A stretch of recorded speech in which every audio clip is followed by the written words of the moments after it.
Hi, everybody. Welcome to Mormonish. I'm Rebecca, And I'm Landon.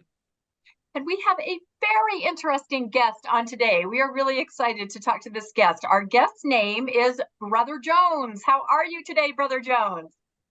I'm well, Rebecca. Thank you. Thank you so much for being on Mormonish. We're really excited that you're here. I think we'll start maybe by having Landon read Brother Jones's bio, and then we'll kind of give a little bit of background about what we're going to be talking about today. That's right. And then we'll also tell why Brother Jones is not in the screen. So Brother Jones is a pseudonym. So Brother Jones is highly involved in Thailand the last 30 plus years through study and work. In various roles over the years, he's been exposed to many experiences and details of LDS church history, people, leadership, operations, and events of the church in Thailand. He has a high interest in cultural learning and understanding, a true believer in the value of exposure to people and traditions, which are often dramatically different from our own, and that these things help us understand and appreciate the human experience. He's glad for the opportunity to share today's story, which I think he has a lot to teach us. This is a pretty fascinating story, going back, giving us some history of the church in Thailand. Yep, that's exactly right. We're going to be talking about Thailand today. And I'll kind of preface this by saying you may, if you watch Mormonish, which I hope you do, have noticed that we've done a couple different episodes on temples. We did one on the Cody, Wyoming temple that is going to be built, and the residents there that are proposing that it perhaps go in a different location for different reasons. And then also an episode on the Heber temple. Very same thing. The location there's some problems with it, and they're trying to work through the legal channels in the city to perhaps have it relocated somewhere else. So as we're putting out this episode, we are contacted by Brother Jones about the recently opened Thailand temple, which is right now, I believe, in the open house phase where people can go in. There's been a lot in the news about it. And in talking to Brother Jones, kind of like his bio said, he has a lot of knowledge. He spent a lot of time there. And there's just some interesting stories and circumstances around not only just the temple itself, but the church's presence in Thailand going back decades. So we were really excited to be able to bring this to you. Now, Brother Jones kind of keeps a low profile, and we said that's totally fine. So we get to look at this wonderful picture in Thailand, and we're happy to accommodate him in that way. And we're really excited to get started and hear more. So thank you, Brother Jones, for being with us today. Yeah, thanks. I'm excited to share this bit of history, which is a bit of infamy, you might say, in Thai church history, but I think there's a lot to be learned from it. Yeah, I think so too. I have not heard this story mentioned very often.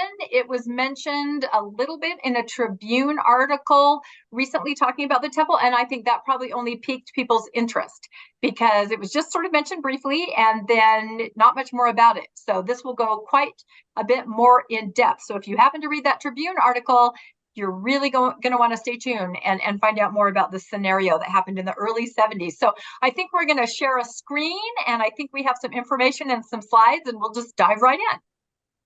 Great. Yeah, so I'll go ahead and share. We've got a few slides to share here. Let's see if I can get this going. It's always about the tech on Mormonish, right? Certainly is. Something always happens. Oh, look at that. Very nice. Yeah, so you tell me when you want to start. I'm just going to give kind of the setting and kind of a quick overview of the environment, the area, and some of the noteworthy milestones, and then I'll mention this event that we're going to talk about, and we'll get into more details on that. So is that okay? Yeah, absolutely. Yeah. Let's dive in and learn a little bit about Thailand. I think everyone knows how exotic Thailand is. One Night in Bangkok, everybody knows that song. yeah. Thailand. That is background music. That's right. Yeah, Thailand is sort of become world famous, for tourism. Formerly called Siam, as some of you would know. But yeah, it's a major tourist destination and has been for a long time, and for a lot of reasons. But just to give you, some quick history, Thailand is it's roughly 94% Buddhist, Theravada Buddhism, but there's also some other, Far East religions present, like Hinduism. Muslim is there, definitely. There's been issues with that. There's a large Sikh community in Thailand. There's animism is practiced, lots of very exotic things. And, a very important thing to always keep in mind about Thailand is that it was never colonized by the English or the UK or France or the Netherlands or Spain, which happened to all of the countries in the region. But Thailand was not, which has had a major sort of, cultural, that's why they have such a strong culture.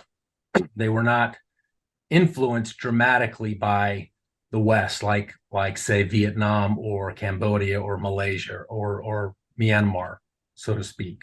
That's a if you can remember that, if you ever visit Thailand, that you can learn a lot from that. But the church has the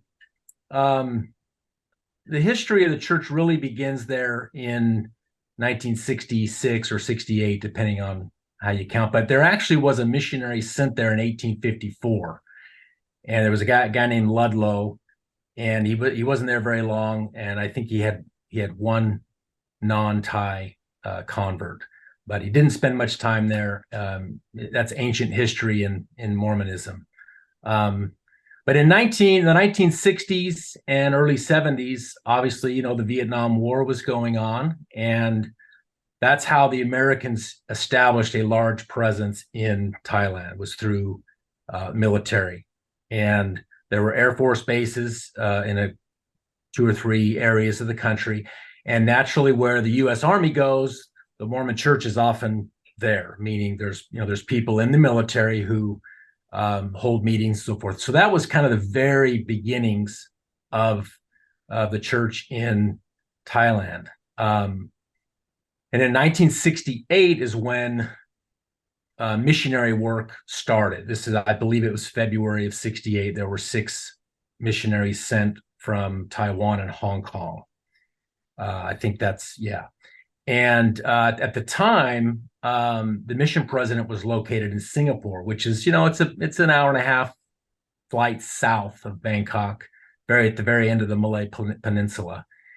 And so quite far from Bangkok. And communications, you can think back in the late 60s, early 70s, communications were quite a bit different than they are now. So the early missionary work begins 1968, and with just a few elders, and then things build up. And I don't know how many were there in, say, 1972. I would guess there were probably between 40 and 80 missionaries, but I don't know exactly. But in 1972, there was this key event that sort of made world headlines, and it was a very embarrassing event that happened and has had long-term impact on the church. And we're going to talk about this event today. 1973, the actual Thailand Bangkok mission was created, of course, established in Bangkok. It's important to remember Bangkok is this massive city in Thailand. There's no other city that even comes close to the size. So kind of it's the center of the universe kind of in Thailand. So in 1973, the mission is begun. And then in 1990, there was some more significant legal drama that happened with the church while they were seeking recognition, which I'll briefly talk about that. 1990, I find it an interesting year because it was the first large group of Thai people to go to the temple, and they flew to the Philippines, which is about a 3-hour flight. And there were 201 or 203 Thai members, many of whom were missionaries who went through the temple for the first time. And I find the April 1990 is kind of an interesting year or time in the temple to kind of get more people to the temple for various reasons. But and I want to mention that it never occurred to me when I was a missionary in the 80s. It never occurred to me that there were elders or missionaries who had never gone through the temple. It just didn't. They always kind of went hand in hand, and I never thought much about it. We'll put it that way. That So there were many people who served missions who never went through the temple. Yeah. So you're saying missionaries from Thailand who hadn't gone, or are you saying missionaries from the United States? Okay, how local interesting. Ties. So they were local ties, had not, because there was no temple. That's right. That's right. Most ties at the time, even those who had served missions or were serving missions, had never been through the temple before. Interesting. They must have been thankful for that, because they didn't have to wear their garments in that humidity. Right. Yeah, no kidding. No kidding. And the garments and the heat. Yeah, they were. It was a blessing. Yeah. It was kind of interesting, but it's an interesting thing. But that all changed in April of 1990, and then all the missionaries started going through the temple. Really, right at the beginning of when they would serve, they would arrange to have them fly to the Philippines and go through the temple.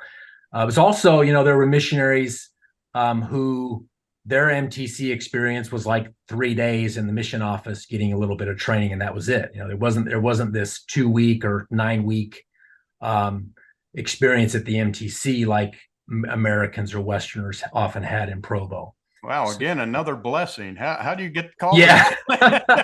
You wish you went on a Thai mission, Landon. You wish it weren't Indiana. So. Yeah, no garments, no MTC. You think about what a dramatically different experience that would be. So anyway, so in 1990, there's about 20 congregations throughout the country. And I believe it was 3 districts. So by congregations, we're probably talking mostly branches. That's why all branches. There was not a stake until 1995, which that's listed there. First stake organized in 1995. Throughout the country at the time, there were, according to the church records or Wikipedia, it's about there were less than 4,000 members of record at the time in 1990. So the first stakes organized in 1995. So over the next, another 12, 13 years, we get up to 4 stakes and 2 districts. Again, 3 of those stakes are in Bangkok, and the 2 districts are up country. There's 1 stake that's up in the Northeast. But I want to add that I learned fairly quickly that a stake sort of has a different connotation. We think of a stake in the U.S. as being like 2,000 or 3,000 members, or 6 or 8 wards with 200-300 people. But these are stakes that have about stakes that have like 500 to 700 active members in the stake. Okay. So anyway, just kind of giving this scenario. How many of these are English speaking? Oh, that's a good question. There's always been an English or an international branch or ward in Thailand because of the expatriate community. And I will tell you straight up, it's always been the strongest unit of the church in Thailand because of the leadership, the people that come from the West who know how the church is run and all that kind of thing. It's been, I'd say, from 100 to 300, active at any given time over the years. Yeah. Embassy people, business people, that kind of thing. So 2023, here we are, 2023, and the church states there's 23,450 members countrywide. And of course, we know that there's a new temple opening. And I'll go to the next slide here. And if this kind of give you a saying, it's a beautiful place, beautiful temple. It is. And it'll be dedicated next month. some interesting background. Oh, you mentioned the article. The Trib covered this on the 27th of August. I would encourage any viewer to go look that up. For some reason, that article is not behind a paywall, so you can read the whole thing. And there's some good. It's pretty good article. It covers some good ground. And the site here was actually purchased in 2005 or 2006. So nearly 20 years before the dedication of the temple. According to an Elder Davies, who was a counselor in the presiding bishopric, and I believe he was directly involved in acquiring the property, he stated that Elder Hinckley had a revelation following the death of his wife and sent some people to Asia to buy some properties for temples. And that's all I want to say about that, but it's kind of an interesting history. So there was some debate about, well, we shouldn't say there was some debate. There was some discussion about where that they were going to build the temple. At least that was what was,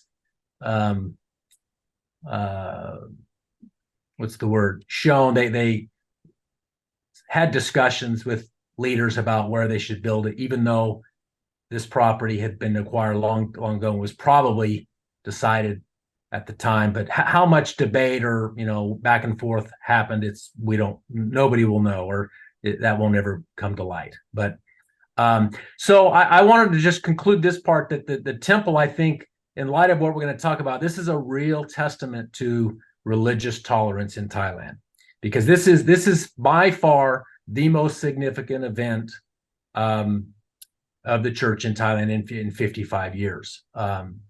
And it could have been otherwise had the country, the government, or the people been less tolerant of, we'll say, religious diversity. We'll say that. How's that? Yeah, this is. I just looked up. This temple is 48,000 square feet. That's mid-sized temple. It looks huge in this picture. Yeah, it's pretty good size. I'd say it's very similar to the Hong Kong temple. If you look that up, I think it's 6 floors. Yeah. And there's an annex, they call it an annex building behind, and that's where there's a couple of stake centers and some, administrative offices, mission office, patron housing, that kind of thing behind the temple. Is that the building right behind it? That's right. That's right. That's a fairly large building there. That's a large building too. Yeah, I feel when you say significant, the temple itself is significant. As far as religious tolerance, this is a prominent building in a prominent location. It's not something tucked away. So obviously, the country of Thailand is like, okay, Mormons, build this. Here it is. I would encourage our listeners to go look up a picture of this, because you can't see our screen, obviously, but it is pretty prominent where it's located here. Yeah, well, I was just going to say that it's located right behind, literally, it's probably, you could walk to the temple, it's probably 200 meters maybe from the CityLink train that goes directly to the airport. So from there to the airport, you can be there in about 23 minutes. Yeah. It's a pretty building. But it certainly does not fit into that environment. No. Well, it's very But I can see they've tried to stylize it a little bit. Now you'll notice it has 9 spires. 9 is a very significant number in Thailand. We don't need to go into that right now, but 9 is a very special number in Thailand. I don't think that's by accident that they chose 9 spires. It's sort of in the heart of a kind of a business area. It's not far from a very significant business area. So yeah, it'll be a good location. There's a subway nearby, and yeah. So this is a great thing for members there, but it's not. It didn't come without its challenges for sure. From the announcement to dedication, I think it's like 8. See, it was announced in April 2015. So what is that? About 8.5 years from announcement to completion. Yeah. So any other questions about that? No, just again, I would encourage, if you're listening to the podcast, just go look up a picture of this temple, because it is a beautiful building, and it definitely has the vertical lines that you see there in Thailand, and it is very prominent. So, it's allowed to be there, be a part of the landscape, and culturally, maybe that means being allowed to also be part of the landscape, if you know what I mean. Yeah. So in fact, before I go to the next slide, we're going to talk about an event that happened in 1972, which was it's kind of like a legend, you might say. And I would say that I knew nothing about this, or almost nothing about this event when I was a missionary in the 80s. And there's a lot to be learned from it. I should say, since learning about it, and since having spent time in Thailand and learning about the culture and the history, it's been a topic that has greatly interested me for the kind of the cultural sensitivity, or the the kind of the class of civilizations type topics. And so we're going to talk about this, I think, from an approach that what can be learned from this, and that's what I want to say at this point. So, can I ask one more question about the temple? This thing is 6 stories tall. Is this going to be open 5 days a week, 6 days a week? That's okay. Well, we can talk more about that, but no, it will not be open 5 or 6 days. It'll be very limited hours, because there's not that many people who can actually go in. Very, very few. I know for a fact that there's throughout the whole country of Thailand, there's only about, a generous counting would be like 3,000 active members. 3,500 would be a very generous counting. So at most, half of those have temple recommends, and so it's a very limited number of people who will be able to go in and use the temple. And of course, they want to use this to bring more people in and encourage people to become ready and to enter the temple and all that kind of thing. So maybe we can look at it almost like Rome, a destination temple, where it's not going to be open very much, but people are going to visit, and it's to show the Mormon presence. And then interesting, the number that you stated, because I had read in the Tribune 23,000 members, but you, as someone who kind of knows more the lay of the land, they're saying maybe more like 3,000. Yeah, well, just do the math. If you do the math, there's about 40 or maybe 42 congregations. A generous counting would be 70 to 75 active per unit. That would be very generous. There's many units that have like 30 or 40 coming, but so anyway, I know you've talked about church statistics on your program in the past, which are very interesting, but again, this is we're sort of getting into the marketing element of religion, which has always been a little troubling to me. But anyway, well, interesting facts. No, that's very fascinating. Yeah, we'll talk more about that. But so in 1972, there was an incident that it's kind of become famous, and for better or for worse, this will always be tied to Thailand and kind of the church in Thailand. But there was an image published in Sayamrat newspaper, which was like a national newspaper, and it was on page 4. This was July 9th, 1972. And I'm showing you the full page of the newspaper because until recently, I had never seen the full page, and I was very interested to see how it actually looked on the full page. You can see in the top left of the paper, there's an image of a Buddha, and there's a white man with a tie sitting on top, and then there's some text, which we're not going to get into that. But here's a close up. This is sort of a famous picture in the history of Mormon missionary work in Thailand, we'll say. Now, this took place, this actually was taken probably in late June of 1972, and there was a group of missionaries visiting these ancient ruins in what's called Sukhothai. They were not missionaries in the area. They were in another town nearby, and they, as missionaries often do, they go visit sites and so forth. And this picture was taken. It was, probably colored. It'd be very interesting if we could ever find a color image. I would assume it was color, but and we'll talk about where somebody, if they want to go read, the accounts of what happened. I'm just giving you a cursory review, but the picture was developed at a local film shop, and the person there was sort of shocked at what they saw. And this was probably maybe, I'd have to check, maybe an hour away from the town from where this was taken. But Brother Jones, we've got some people who are just listeners that don't have. Can you kind of describe the picture? Oh, yeah.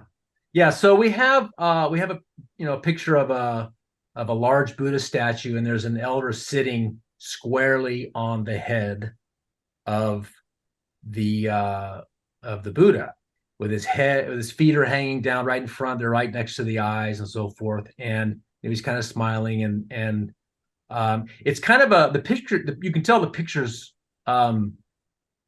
it's printed in a newspaper. It's not a very good quality picture, but again, this is a photograph of the newspaper, which is like 51 years old. Can you tell us the person developing the film? So it's just missionaries, they're out touring, they turn their film into a shop. The person in the shop, a Buddhist, develops the film and sees this. What does he think? What does he feel? What is it about this picture? For those of us that don't understand culturally the significance of this. Yeah. Often in East, we'll say Eastern religions, the head is sacred. Buddha images are, sacred. Even today in Thailand, you'll see signs that say, don't tattoo Buddhas, don't use them for tattoo, don't buy Buddhas for house decorations, things like that. So Buddhism is kind of a sacred thing in Thailand. It is, yeah. And you handle these things with care. You treat these things with respect. Respecting objects and respecting people and parts of the body. So these are things that are taken pretty seriously today, and I would say much more so 50 years ago, even than today. So this would be viewed as just extremely offensive to see this. This is like, whoa, and so yeah, this person, we don't know all the details, but they get this image to the newspaper. Now we're going to talk about why they would do that. Why were they upset, or and we're going to talk a little bit more about that later, because there's some very good research that's been done on this, which might serve to explain it more. But anyway, so this became this this incredible story. And so what happened? I wanted to add, so was this an innocent mistake by the elder? I'm not even going to name them. You can go find the names later, but that's not even important. But was it an innocent mistake? Yeah, I would say it definitely was. They were probably just at the time, this area was not a big tourist destination. It was not a World Heritage Site at the time. We don't even know what kind of condition this place was in. But I've been to this site. And of course, they've done a lot of restoration. It's a beautiful place to visit. And there is a way, you could get up, you can kind of see the wall behind it there. And, you could climb down on it and so forth. But was it an innocent? Yeah, I would definitely say, and I do not blame them. It was kind of, they weren't sort of being careful, obviously. But my thought is, well, why is that? Why were they not being more careful? But so this created a big problem, and we're gonna. Yeah, and I would just like to say, I feel like when I heard this story, my heart just kind of went, because I have a young son on a mission. He's a very young missionary, and I feel like being unaware of culture, or nuances, he could easily do something that could offend somebody, just culturally, say something or act in a certain way. So yeah, my heart went out to this kid. It's really everybody. Yeah, and I feel like, I'm sure at that time missionaries were not prepared culturally, because I don't even think the church maybe understood the nuances of culture. And, you heard the stories in the MTC for a couple of weeks thrown out there, just go learn the language, do it, with no real cultural, preparation. How do you know the nuances of that country? So yeah, I definitely felt for this kid, just looked like he was having a good day. And as you said before, the statue, a little worn, doesn't look like an icon or a relic that you might go, ooh, something tells me hands off. So yeah, I just definitely felt, that could be my child. Yeah. So, I would say that in the 80s, when I had heard about this incident, I'd never seen a picture of it. I didn't know what happened. It was hush, hush. We don't talk about this. Okay. And so some things that happened, and I'll tell more about that brought this picture into the newspaper again. And I got to see, it was like, a reprint of a reprint or whatever. And anyway, here's a couple of photos of this area, of this exact temple today. It's called Wat Si Chum. Again, this is probably about 6 hours drive north of Bangkok, north a little bit, north. And I had actually visited this place not knowing that this was the site. I was kind of looking, I was trying to figure out what it was. And I didn't have information. I didn't have clear information about where did this actually happen. And it turns out I had visited it. I have my own photos. These are not my photos, but anyway, so that's what it looks like today if you ever have a chance to visit. And maybe we'll draw some tourists. I was going to say, maybe there'll be people that listen that want to go see the temple in Bangkok. I hope you go. I hope you go spend money, support tourism, support the people there. It's great. It'll be a wonderful experience. So anyway, so that's what it looks like today. So here, so what happened? Well, I should say that, let me see real quick here. Yeah. So the elders, I guess I haven't told some of the important, the elders began to see there was a problem in the city. They were wondering what was going on. There was, communication. They were ultimately arrested. They were trying to, according to the one account, which I'll talk about in a minute, they were trying to get out of Dodge. They were trying to get out of get out of town. And as they were trying to leave, they got arrested. It was published in the paper. There was this up, and people in the local area, the police got involved, and they were arrested. And so it was the elder who sat on the statue, and then it was his companion who took the picture. That pair was arrested. Yeah, because I read an interesting account as I was kind of reading up on this of another missionary that just was in the city, and he woke up one morning and there's a picture in the paper, right? Yes. And when he goes back to his apartment, he gets a call from the mission president that says, "Stay inside." So the environment was charged when that was happening. And then he was kind of told as the weeks went on, don't use the word Mormon as you're out talking to people. So definitely right away, supercharged, something is happening with Mormonism, be careful. Yeah. And they were arrested. I mean, they were arrested. Well, as you'll learn here in a moment, they ended up spending 6 months in jail. And this was reported on. But I want to make an observation. I notice in this picture, the elder does not appear to be wearing a name tag. Okay. Which nobody's ever mentioned this. And I don't know, I would be curious to know if elders at that time were or were not wearing name tags in Thailand. I can't imagine they were not, but I'm wondering if they went to this site and maybe were told to maybe take off their name tags. I don't really know, but I will say this, that there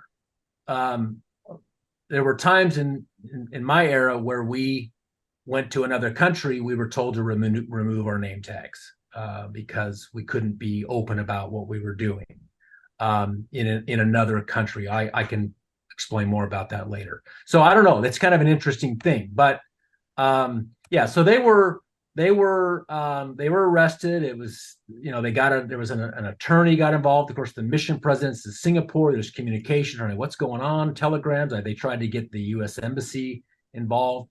And it was very quick that they were tried and convicted and put in jail, I think all within like a week. Now, on the 15th of July, there was an official statement given by the mission president. Name was Shirtliff, and some of that was published in the paper. There's another page. This is on, I don't forget what page this is on. I can't see real quick, but actually, no, this is front page. This is the front page. There's the statement. It goes on to another page, but it's basically a sort of an official statement from the mission president, requesting forgiveness. We're sorry for what happened. There was no intent to desecrate. It was just a misunderstanding. It was an accident, and we're very sorry. And he mentions we have respect for all religions and things like that. And it was, I think it was well written, because there was an uproar. There were other. I'm trying to find more documentary evidence of what was really published between the 9th of July and say the 15th or the end of the year, but that's ongoing. But there's various accounts that don't match up to what was really published. But was there any call to remove Mormons? I mean, the one article I read, the missionary reporting it years later said, we were told not to say Mormon. We were told to lay low. It almost made it sound like they're, very supercharged environment, maybe get the Mormons out of the country. Or in my discussions with people who were there at the time, they thought they thought all the missionaries were going to be expelled from the country. Wow. But that did not happen. Okay. Yeah. Well, and I also read that, maybe in a more overarching way, it made people enter that discussion of, Western culture ramrodding its way, into Thailand, and Thailand saying, no, we're not having that. So here's a pivotal incident where you can talk about both sides of that scenario, and everybody's kind of using it to get their point of view out. I think that's exactly. Yeah. This is a very important issue to talk about. So, I just wanted to show some of the English language coverage that happened. The New York Times covered it. You can see bottom left, it's from the New York Times, July 15th, 1972. They report Thai sentenced 2 Americans on a charge of sacrilege. That was the really, it's like, this is sacrilegious, or this is offensive. You're desecrating our Buddhism and all that. And you got to understand, Buddhism and Thainess go hand in hand. Okay. And I'll explain a little bit more about this in a few minutes, but New York Times covered it. Straits Times, I think they're a Singapore publication. They covered it. The Bangkok Post obviously covered it. Now, this is a very interesting photograph. You can see this is the front page, July 15th, 1972. You can see the 2 elders. It says 6 months jail for Buddhist sacrilege. So you can see 2 elders kind of walking down the steps, being handcuffed, and they're on their way to jail. Okay. I'm just thinking of the parents. I'm not kidding. I'm just thinking of those poor parents going, oh my gosh, I sent my son on a mission. He had a farewell. A few weeks later, he's literally in a Thai jail. I mean, I just can't even imagine as a parent what they felt. Yeah, it would be a horrible time. I was going to say, what are the conditions of Thai jails? I mean, obviously not good. They're everyone they joke, you never want to end up in a Thai jail, but not good, obviously. In fact, this is kind of an interesting part of the story. During their 6 months in jail, there were missionaries assigned to go visit them every day. So they send missionaries to the area. They would live there every day. They would go. They'd probably take them food. They would go, see how they're doing, just be company with them. And I don't know how long they could. I'm sure there's many journals out there that have written about, we visited the elders in jail today or something like that. Maybe that'll eventually be published. That'd be very interesting. Maybe a Mormonish viewer or listener is one of those missionaries who visited them. Stranger things have happened on Mormonish. So exactly. These are these little stories that, when you dive deep, can become very interesting. There's a lot to learn from them. So anyway, the English press did cover this. They also covered when they were released in January. I didn't put that in this presentation, but New York Times also publishes when they were released. It was like right in the middle of January 1973 when they were released, and they were immediately, deported. I think they were probably near the end of their mission anyway. I'm not sure, but anyway. So there was also other letters published and sort of dialogue about this incident in other publications. In this is also, I think this is also Bangkok Post. July 22nd, letters to the editor. You can see this, a sad travesty of Jesus. So they reprint the image again. And, the guy's asking, would their religion have allowed Buddhist monks to preach in their area, that kind of thing. It's just this is actually a translation. It was printed on page 4. They claim this is a translation of a letter that was published in in a Thai publication. So, there's information or more stories coming out about this, and it's in the press, and so I thought that was kind of interesting. So this is the second printing of the image that I've been able to find. There were more, but we'll talk about that later. But anyway, do we know if this was ever mentioned in the church, like pray for our elders, general conference, right? Some elders are in trouble. I doubt it was ever mentioned. I never heard anything, and I would have been like 8 or 9. So, but I doubt it. That's a very good question. This incident, I don't believe it was covered in church news or Deseret. It might have been in the Deseret news. I don't know. That's a good question. I'd have to do a little research. I don't know if the Tribune covered it. I think they did. But I know some later incidents were covered. I'm going to show a little bit of that, which we'll talk about. I want to talk briefly about some more recent publications. Again, this entire story was kind of a big blur, and it was hard to find out about until some actual publications were produced relating to this. And in 2006, there was a self-published book called Translating Scripture, and you'll see the name Reed Haslam. He's he has a website, and he did some really important work in collecting stories primarily about the translation of the Book of Mormon into the Thai language. But in that book, he includes what he calls a series of, or an unfortunate event. And he actually spoke with one of the elders involved and others who knew directly what had happened. And he gives an account of the story. That is the first time I had ever seen, I don't know, is that considered a firsthand or a secondhand account of what happened outside of like a newspaper, right? And it would be very interesting to know what other people have written, if there's things out there that have never been published, like college papers, anything like that. But that was published in 2006. In that account, it mentions the elders sitting on the shoulder of the Buddha or standing on the shoulder. That's not what the picture shows.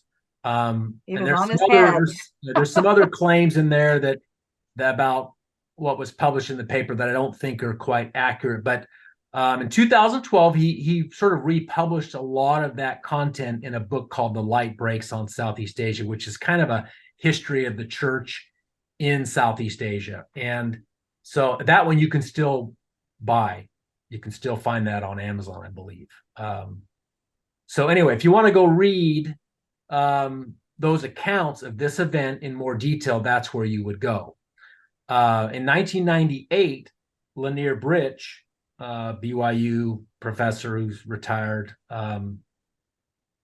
he published a book called From the East, Deseret book, I should say, published it, right? And that, of course, has a chapter on Thailand, and it also discusses this event. Unfortunately, I wasn't in a position to look at my own copies of this stuff, and so I'm not going to share a lot of details, but that's a good place to go read about the event. But again, it's a topic that they don't like to talk about. It's a sensitive topic. I'll just put it that way. It's a sensitive topic, and they don't want to go into a lot of detail, right? Okay.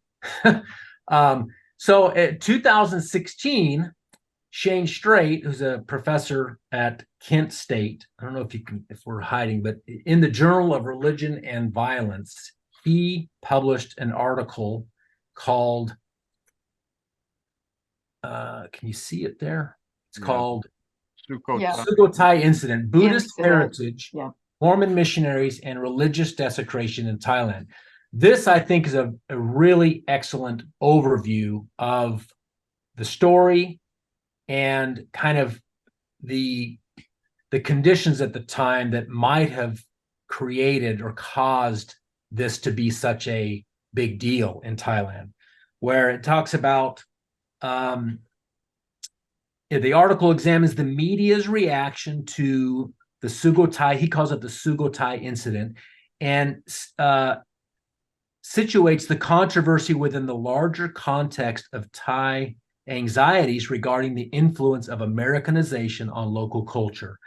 This is critical because, of course, you got Americans running around Thailand, American military. And so it's not simply, oh, people were out to get the church. This is not the case. I mean, there were certainly other Christian denominations in Thailand who are not friendly with the church per se, because I probably failed to mention the Church of Jesus Christ of Latter-day Saints is not formally recognized in Thailand. It operates as a foundation, and getting formal recognition has been difficult from the beginning. It has not happened yet, and there's some reasons why the church wants formal recognition, but frankly, the lack of recognition has not hindered terribly the operation of the church or missionary work. But anyway. So if I can ask a question, so you can operate there and proselyte, but you're just not formally recognized as a religion, sanctioned by the state, something like that. Is that kind of what you're? That, and they're limited with some things that they can do related to land and related to like burying dead. And what's really key, what really is the key, is the number of visas that the church has given for missionary work.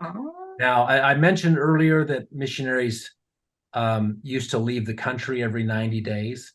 That ended in about 1994, roughly, and it was because of basically, government relations. If you get approval, then you can extend your visa without having to leave, and there's people that do that.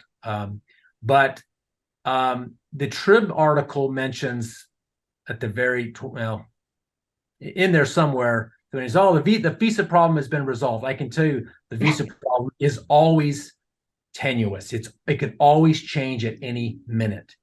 And if they lose their ability to extend visas, then missionaries have to leave the country every 90 days. And there's a significant expense to that.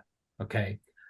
So you had to do that because you were there in the 80s. So you had to leave every 90 days. I had an uncle who was a mission president in Russia, and that was what he spent his time doing, is facilitating these elders going back and forth to get the visa to come back in. All his time was spent doing that. And so you did this too.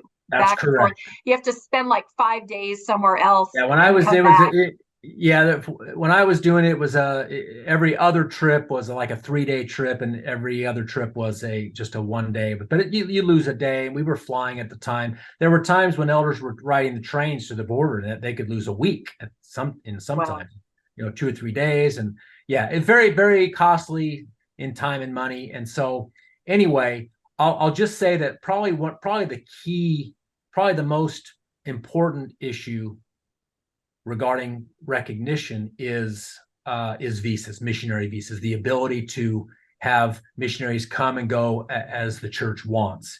And I know for a fact that there have been visas denied in recent months. I know that, but I'll leave it at that. I'm not going to talk too much about it. So Can I anyway, ask you one more question about your time there? So I noticed in the Tribune article that when they touched on this story, and they had a link you could click that took you to an article that was kind of a dead end with just a headline, but it said this incident definitely made the church change the way it taught missionaries about the culture, of a place they were going to go to.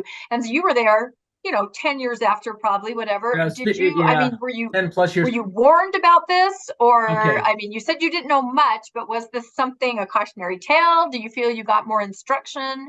I just wonder what impact, if the Tribune is right. I did get some cultural training, but it was probably, I would say it was like 1 to 2 hours maximum. And it was just kind of the basics thing. I do want to add this, which relates. I was told virtually nothing about Buddhism.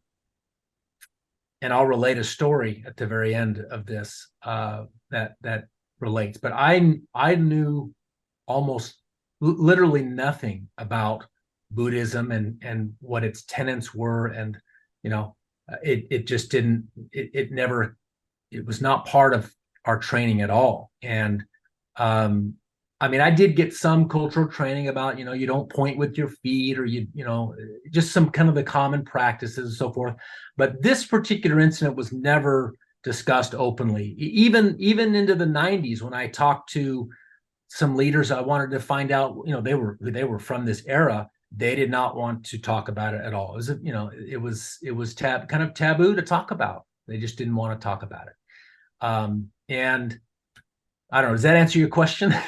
Well, it's really interesting to me that you didn't know anything about Buddhism and it wasn't part of the missionary training curriculum, because, to me, part of what you're supposed to do when you teach people about religion is you're supposed to relate to the level of where they're at. So to understand the people and know where they're coming from, it would almost seem that you would need to know that. Yeah, in that regard, almost none. I mean, it was just maybe what I picked up from talking to people, or but there was no formal, like, here's what Buddhism is, or here's what it means to be Buddhist, or here's what they believe about deity or consciousness, whatever. None of that. So it would have changed a lot of things. I mean, and anyway, it could do a lot of good. Cultural training is really critical for relating to people, in my opinion. Okay. All right. Let's see here. Go to this next slide. Okay. So in the late 80s, the first Thai-speaking mission president was called. This was a profound change. Up to that point, all the mission presidents did not speak Thai.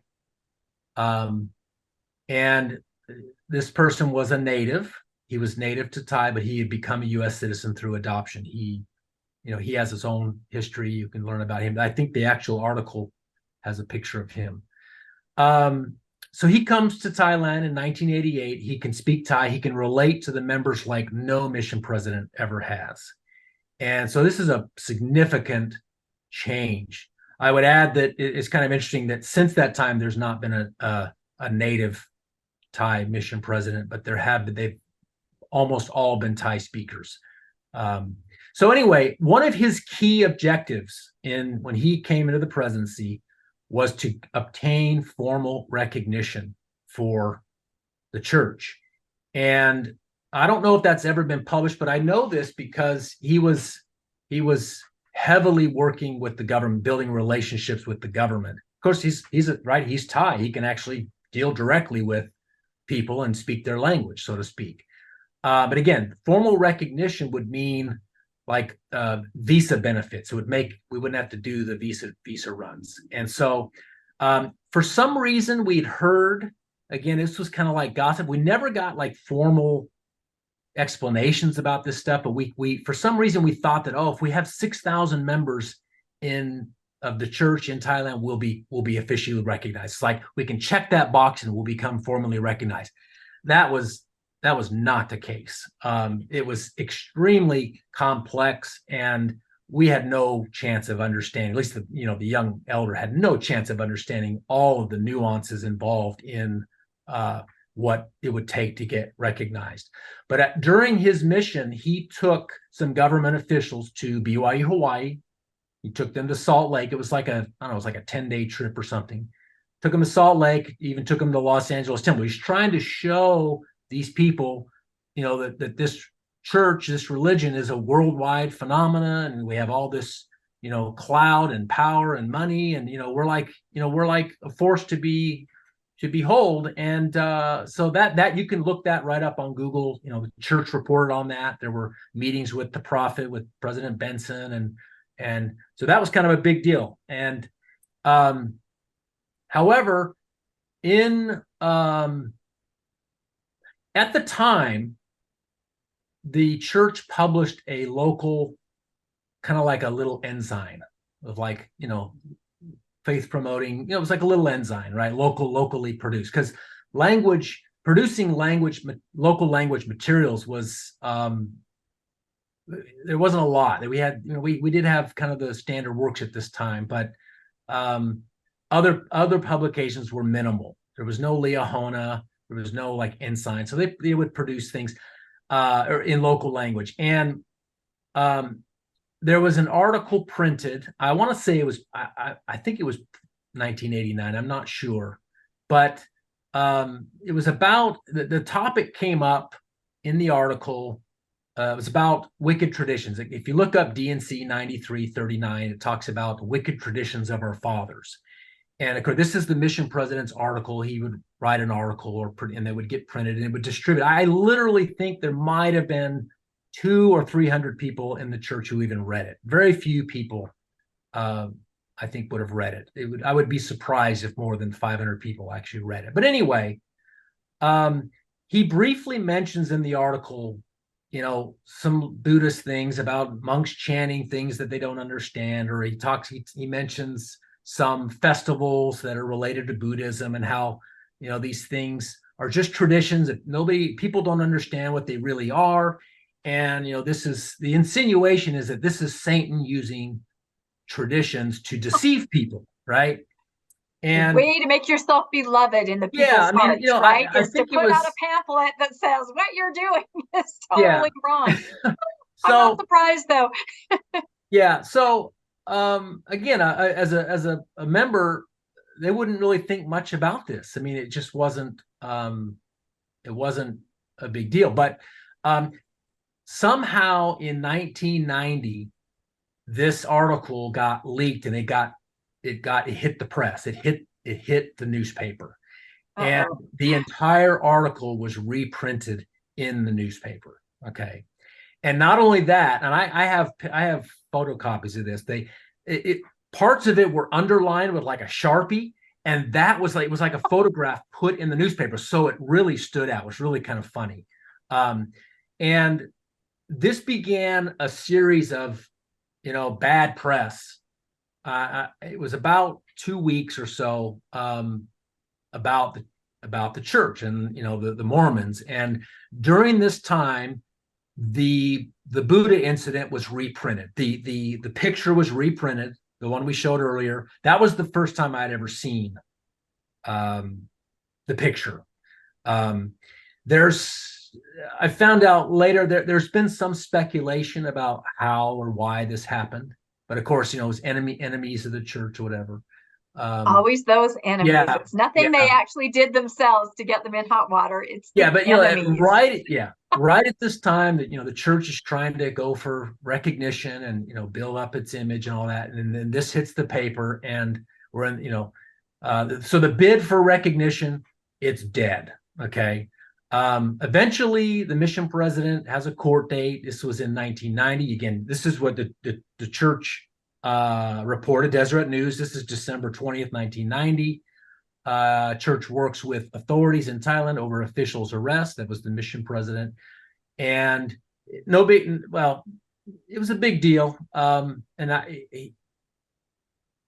He will tell his story. I think his story is being published now, but he'll talk more about this event. But even later, after he left the presidency, he didn't really want to talk much about it. It's a very sensitive thing to him, and so it's not talked about. I believe he spent 2 nights. This mentions that he was released 2 days later after bail was arranged.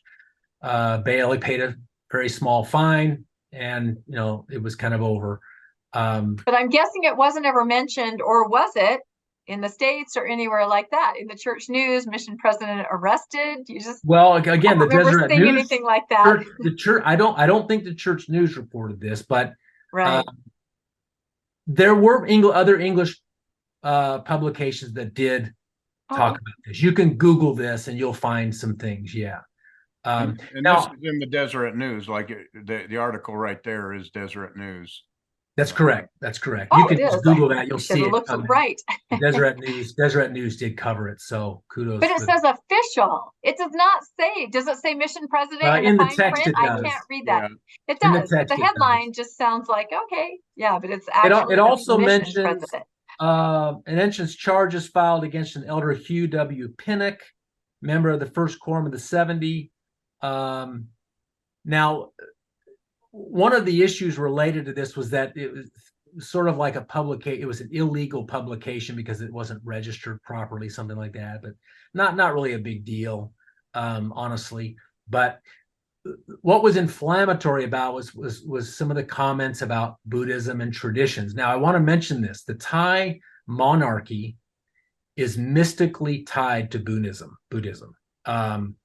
And the monarchy is an extremely sensitive thing to talk about in Thailand. So there's something called a 112 law. This is a major political and sort of power struggle going on in Thailand, really for the last, say, 20 years. Thailand has some very strict and kind of ominous laws related to the monarchy.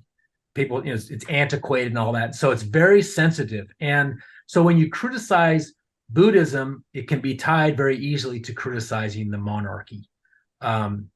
So that's why it's very sensitive. And I would also say that in 2002 to 2004, there was another concerted effort to obtain official recognition for the church in Thailand, and that attempt died. If you know Thai politics, in 2006 there was another coup among dozens, and there was a lot of drama going on with the prime minister. I know that.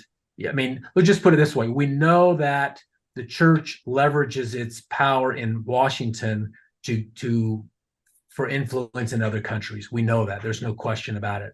And I'll just leave that. But anyway, 2004, there was a big push to try to get approval, and that all died as well. It was like, there's not going to be much benefit to doing this right now.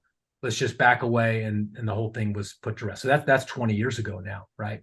Wow.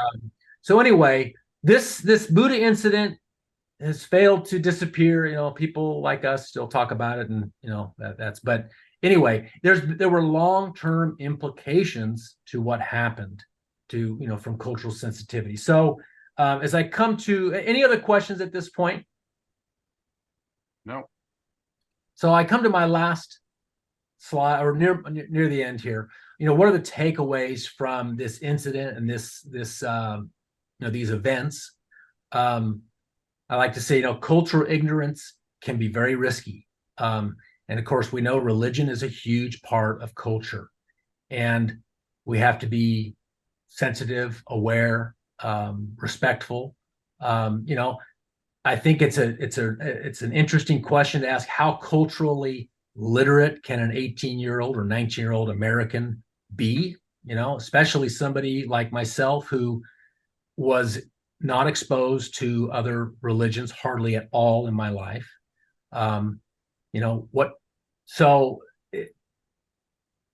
Anyway, those are some things that I think about, that how cultural ignorance can be very risky and can cause real damage, you might say.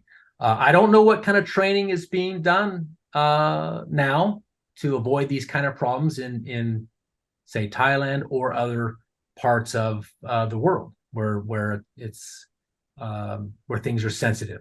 I think it's worthwhile to ask: Are we tolerant of others' beliefs? What does it mean to LDS people today to be tolerant of other people's beliefs? I know that tolerance and that's that can be a triggering word to some people, I think. And accepting differences and things like that. So I will say that Thailand is an incredibly tolerant country of different beliefs. That's if you go read the Tribune article, it mentions how open Thai society is, and I think it's directly related to Buddhism. They're very people always comment on how kind Thai people are. It's the best part of Thailand, that kind of thing. And I think it's directly related to Buddhism and that philosophy and how it impacts the way people interact with other people from all different kinds of backgrounds. I think it's also very relevant that documented history is extremely powerful. When we have documentation, it helps us understand what happened. It helps us get to the facts. And we live in an age where documents are powerful things. We'll say that, right? So they don't go away. It doesn't go away, and it doesn't go away. Yeah, I mean, we were talking earlier about the how faulty memory can be. It's really incredible how quickly memory fades and how we misremember things, and how that can cause a lot of misunderstanding. I mentioned transparency. Transparency, I think, fosters a lot of awareness and better outcomes in various things, causes less extremes in say beliefs or how we deal with people. Anyway, that's kind of a story. What other questions or comments do you have? I mentioned the numbers 3,000 active. I mentioned this is 55 years of missionary work in Thailand, and that's what we got. How many people are in Thailand? What's their population? And also, because I can hear already, well, this doesn't include the 20 states in Cambodia and Vietnam. I mean, there's about 70 million in Thailand. I think Wiki will say 71 million. There's millions of people from other countries, especially Myanmar, which has had lots of political turmoil. There's a few million Burmese, we used to call them Burmese, Myanmar people in Thailand. But yeah, so just say 70 million. And so it's a very small. Well, I just did the calculation on that. So 3,000 active members, that temple was built to serve 0.0000042% of the population. That's right. It's interesting to note that in the entire country, there's only about 850,000 Christians, less than 1 million Christians in the entire country. And of course, the Catholics have a big presence. They have the schools, they have the hospitals, and there's some other Christian denominations. Are they recognized? Yes. Is the Catholic Church? They are recognized. Catholics and so they Protestants don't need visas. They can go back and forth. And Protestants, okay. Yeah, I mean they've had a presence in Thailand for 200 years or so, maybe longer. But I would say that they're invested in the schools and the hospitals. I mean, there's major hospitals, major schools, and universities in Thailand that are run by Catholics. Okay, I would love to see more of that happen from the LDS Church. Yeah, that's what I was just going to say. One group's building schools and hospitals, and the other is building elaborate buildings. Exactly. That doesn't endear yourself to people when you put beautiful, expensive buildings, but you're not providing anything for the people. Yeah, that's the biggest missionary work. Just do some charitable work. Put some infrastructure together for charity. It seems like that. Yeah, there is missionary work. Let me just. I'm going to try to be very kind about this, but there is humanitarian work that the church does in Thailand it's, it's almost always run through senior couples. Okay. But I would have to say that from a big picture scale, the level of charity work or humanitarian work that happens in Thailand from the church is almost invisible. It's so small. Okay. We use these things to kind of, well, look what we did, and look at this great work and all this. It is tiny. It's almost unmeasurable, almost. It's how small it is. And so anyway, I know it's an effort, and it can help people, but if they want to play in the big leagues, they gotta do something really significant. And they could. Could they? Yeah. You think they might? They might be able to. They absolutely could. So I was going to say that talking about how it keeps coming back to bite them, I was researching this and I found an article about an incident in 2008 with a missionary. It was in Colorado, I think, and they had taken some disrespectful pictures with some Catholic statues outside of a church. They were, I think, holding the head, or anyway, the same kind of thing. And in this article, it brought this incident up again. So you're right. It keeps coming back to show this cultural insensitivity or just lack of any kind of knowledge. And in this article, it kind of talked about, that perhaps the church says, yes, we are tolerant, but there's a difference between tolerant and having an understanding and respect. To tolerate or to be tolerant is sort of looking down your nose from a position of a moral high ground and saying, well, you do what you do. I think back to a case in Utah a couple of years ago where a teacher got in quite a bit of trouble in an elementary school because on Ash Sunday, or Friday, she asked a child, what's that on your face? Wipe it off, not understanding it was a religious ritual that was very important, and I felt sorry for that person because I thought if she grew up LDS, she literally probably had no idea, of these other practices that are so important. So it is kind of exactly right. And that leads kind of, that dovetails nicely with my last slide here, which is an anecdotal story. Almost anybody who goes to Thailand will pass by this shrine, we'll call it, right in downtown. It's called the Erawan Shrine. And I remember passing by this as a greenie and thinking to myself, look at those people. They're worshiping an idol. I had never seen anything like this in my life. I was like shocked to see it. Okay. And I thought to myself, man, how deceived these people are. It was just, that was what I was sort of trained to believe. And I did not understand anything of what was going on there. And then people come here, they give, they pay respects, they make little sacrifices, alms and things like that. Is it a commercial enterprise? Absolutely, yes. It's a commercial enterprise. But people come from all over the world who are visiting, and they do things at this thing. It's actually a Hindu shrine. Okay, Buddhism in Thailand is mixed heavily with Hinduism and Brahmanism. And so, that was my reaction, thinking, well, these people are worshiping idols. I was just like shocked, but I didn't understand what was really going on. And I thought to myself, had I not been more, if I had been less sensitive or less, considerate, I could have made a stupid mistake like these missionaries and desecrated something and got myself thrown in jail.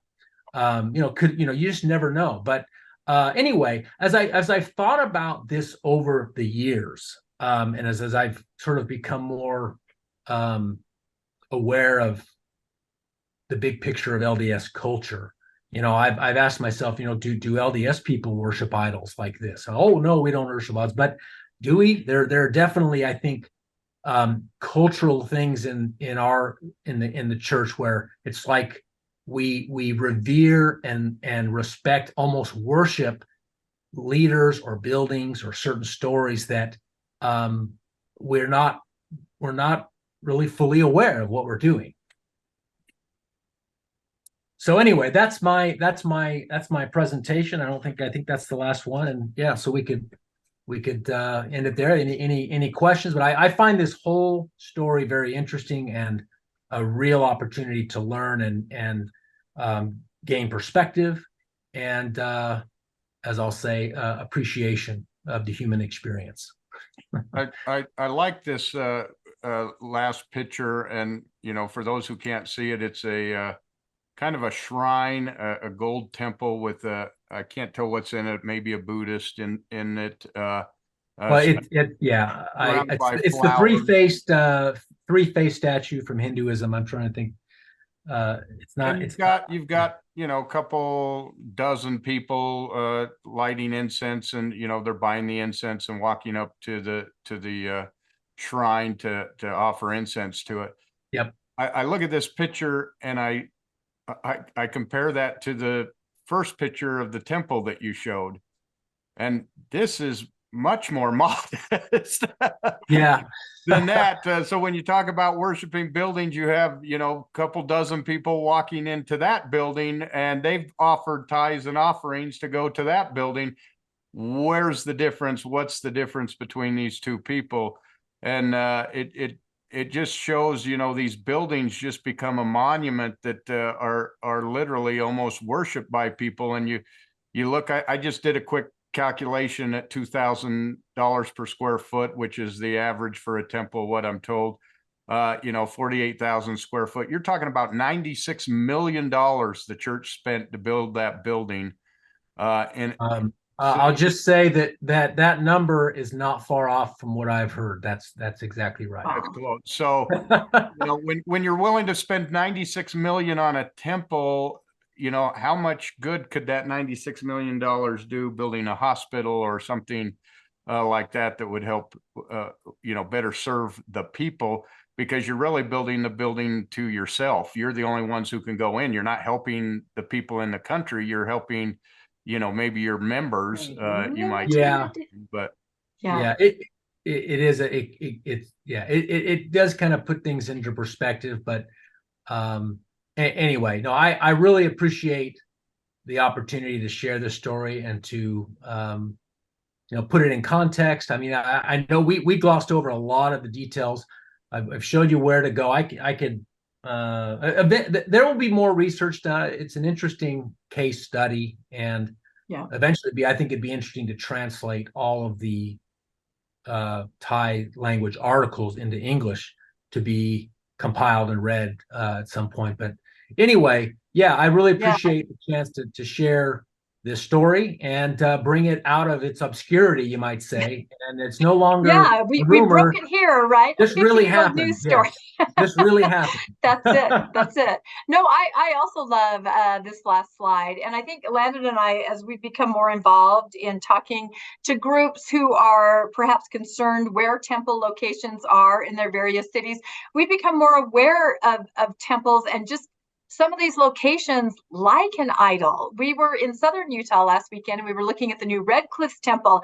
It literally can be seen from every major road. It is a massive temple of 96,000 square feet. Mm-hmm. The stake center next to it is just dwarfed like a matchstick, and you can't look at that and not think this was built to be noticed. I mean, and once you have that mindset, you just start realizing that a lot of them are. Some of these locations that these residents are questioning and trying to perhaps have relocated, these locations are, just to be seen. And that's a very disturbing thought. So I have one last question, and it has to do with the temple, a twofold question. So first of all, what do you think this new temple in Thailand means to the members there? Are they thrilled? Are they like, oh my goodness, how are we going to staff this? And then the second half, what does this temple mean to the people of Thailand? How did they see this? So what do the members think? And then what do the people of Thailand think? Just your opinion, of course. Well, the members obviously are thrilled to have such a public sort of symbol of their faith. Being able to show the building as like, this is where I go to church or whatever, that's a huge thing. Status and sort of face are major issues. So this gives this gives members a huge amount of face. If you're familiar with the concept of face, it's like status, or it gives them huge face. There's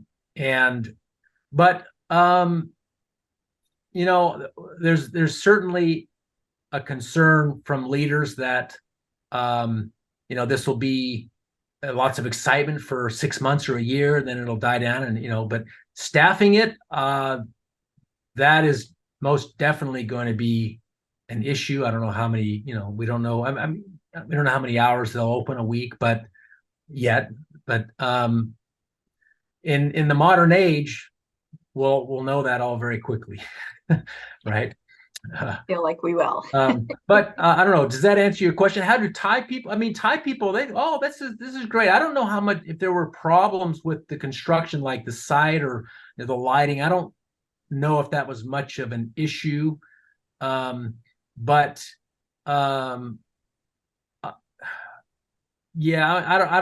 really sure how to answer that. But again, Thai people they're so accepting of everybody that they don't really think about a lot of the details surrounding it. And I know there will be people, no question, there will be people who want to join so they can go inside, but they may not really take it very seriously. Like many people in Thailand, they don't really take anything seriously. And honestly, that's probably why they're happy. They just relax. That's it. We're moving to Thailand, Landon. Yeah. Let's do it. Let's open a studio, Mormonish studio, Thailand, and let's go be happy. How about that? That sounds wonderful. I've always wanted to go to Thailand. So. Oh, is that really? You have not been, Landon, because you've been in many places in the world. You travel internationally all the time. Interesting. Do you have any final thoughts, Landon? And then I think we'll wrap this extremely interesting conversation up. No, I've just heard great things about Bangkok, and I would love to visit this place. It's if you ever have a chance, you should go. I do think this will be kind of a tourist destination, no doubt. There's in 2018, nearly 40 million foreigners visited Thailand. So there's a huge exposure for tourists. There'll be people from all around the region come to this until another temple is built in Cambodia. There's going to be one in India. Singapore's been announced, even Indonesia, but I don't know when those will be constructed actually. But anyway, so yeah. Very, very interesting. Well, thank you so much, Brother Jones. That was absolutely fascinating, your insider perspective, because you do have a lot of knowledge about the culture and the history and all of that. And for our viewers and listeners, let us know, did you ever have an experience on your mission, or, sometimes where you felt a little disadvantaged because of your LDS upbringing, that you didn't quite understand the culture? Did you ever make a mistake? Did you ever spend time in jail? No, just weigh in. I'm just curious, how prevalent this is, where you felt disadvantaged in another country because of the way you were raised, just not exposed to other cultures, because you came perhaps from a place of a moral high ground, maybe not intentionally, but I think a lot of us now recognize that's kind of how it was. So yeah, we'd be very curious to have you guys comment.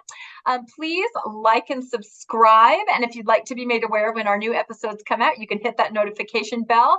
And if you would like to support Mormonish financially, we have links to PayPal and Venmo in our show notes. And we certainly really appreciate our listeners and our viewers that have been reaching out and supporting us financially recently. It's very nice, and we absolutely appreciate and love you guys. So that being said, thank you so much, and we'll say goodbye for now from Mormonish. Thank you again, Brother Jones. Bye-bye. Thanks for joining us for another episode of Mormonish. We really appreciate our listeners and would love to hear from you if you have a story you'd like to share. You can email us at mormonishpodcast@gmail.com. You can also find us on Facebook, Instagram, and on our website, mormonishpodcast.org. And don't forget to look for us on YouTube and like and subscribe. Keep joyful, everybody.